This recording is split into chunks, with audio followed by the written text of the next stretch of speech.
Hello guys, in today's episode we are going to explain how these machines work. Why am I calling them machines? There are a number of machines inside here which I'm going to take you through how they function and how they help or create link to each other so that they perform the required task. Now the machine which I'm standing next to, this is automatic generator. This is controlling all the power which is inside here. As you can see, there are the different types of step-up switch which are being used to control or to cut off power which is coming in this side. And without further ado, let's proceed. Today, guys, we are going to explain all this as I'll require my cameraman to focus on the thing which you are doing here and the main purpose of these machines. You can focus the camera on that tower so that you can see what we are doing. Yes, now that is the tower controlling which are being controlled with these machines which are here. The job is still proceeding. We are doing replacement. As you can see, there is a pump which is taking fuel from the generator to another tank. I think I'll show them that. Though we don't have a lot of knowledge about about this, but we'll just explain what we know, what we shall already know, but a lot will be explained by the experts, which are also in the building in this site. Now this is the engine, which is turning the turbine, which is turning the dynamo, which converts the kinetic energy to electrical power. Now the power which is being driven from that dynamo is AC power, and it is being stepped down through different boards, which we are going to show you in the course of this video. Again, there are a number of solars which are being used as the UPS and interrupted power supply. These solars provide power which they convert from the sun, and they are of very high wattage because they are combined. It is not just one solar. This is the screen indicating how the generator operates, and it shows the status of the engine. As you can see, there is part of the light which is now off, engine running. That indicates whether the engine is running or not running, and this is indicating whether oil is inside or not in. And there is also another light controlling the temperature of the engine, and the last light also indicating the level of the fuel. There is a threshold that fuel level should not pass, of which if passed there could be a problem. And this is the screen showing the amount of power which is being taken from the E and the amperes. Now, I don't know if you could have any question, my interviewer. I want to ask you Yes. about the fuel level. The fuel level. Yes. If you've said that there's a level that should not be exceeded. Yes. Is it in terms of too much fuel or low fuel? Like that will be too much for the generator to handle. That there is a capacity that this tank can hold, and if that capacity is exceeded, there could be a problem. Now that's why we don't require it to go above the set threshold. And there is also part for temperature. Now, for you to make your generator not to run out of like if you don't want your generator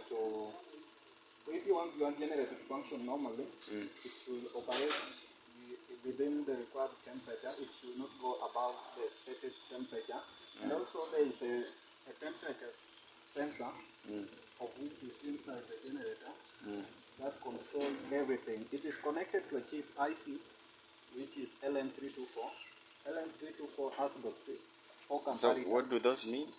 LM324 is an integrated IC type which controls the input of the data. Now, in any case, the voltage reference from the thermal temperature indicator goes above normal, the signal is sent to IC, and IC sent that signal to the transistor, of which the transistor convert that to electricity. So the transistor is within the Yes. generator there. Transistor is also within, of which it is inside. We'll explain it. In any case, we'll open the outer case of the generator. Okay. Now that converts and runs the generator very well. Right. So I think that's all I'll ask as of now. But the work continues. Your work of holding this. Yes, the work of holding this also continues. So this is meant to drain the tank, Yes. so that it can be freed and the other one Also, engaged. yes. Okay. I know many people might ask what is the capacity of the tank, how many liters can it hold, but we just think it can hold around 10,000 liters, but we're not sure because it is not written, but we'll have to calculate as the fuel loading will be proceeding. Okay. Yes. All right. Thank you. Your name? Oh, my name? Engineer who? My name is Engineer Steve Odhiambo. Yes. Oh, in any case, even though you are explaining something that we don't understand better,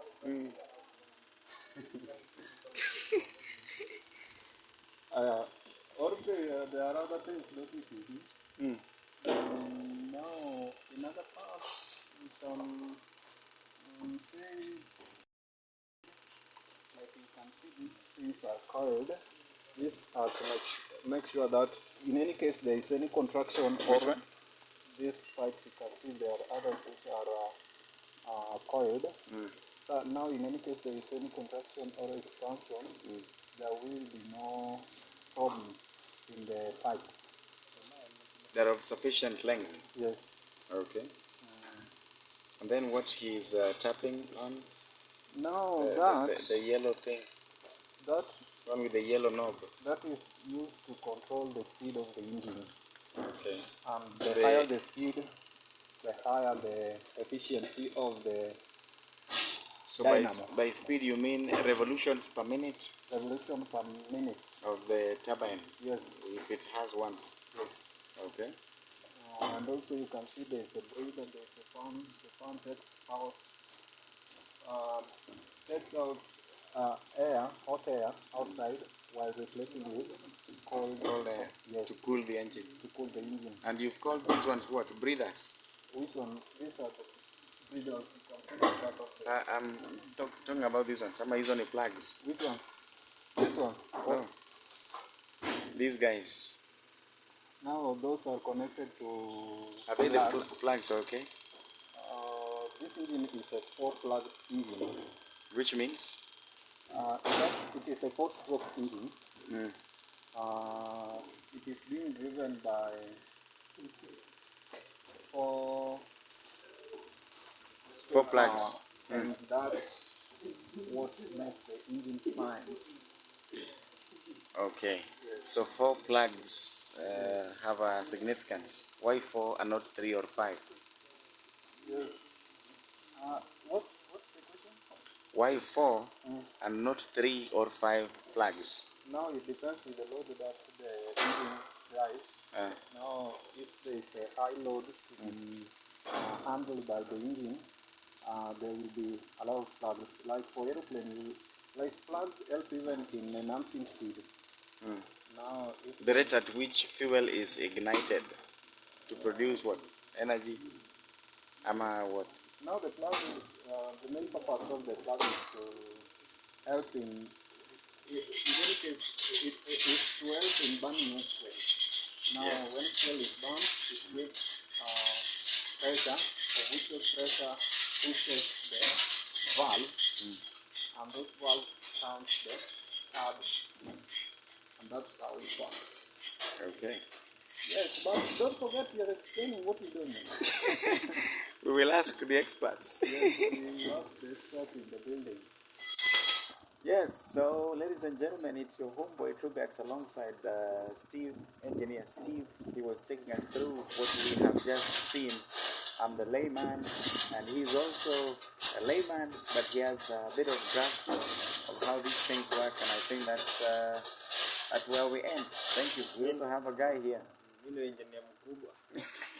Chief engineer. What's your name? My name is Fidel. Oh yeah. Chief engineer Fidel. Aspiring engineer maybe.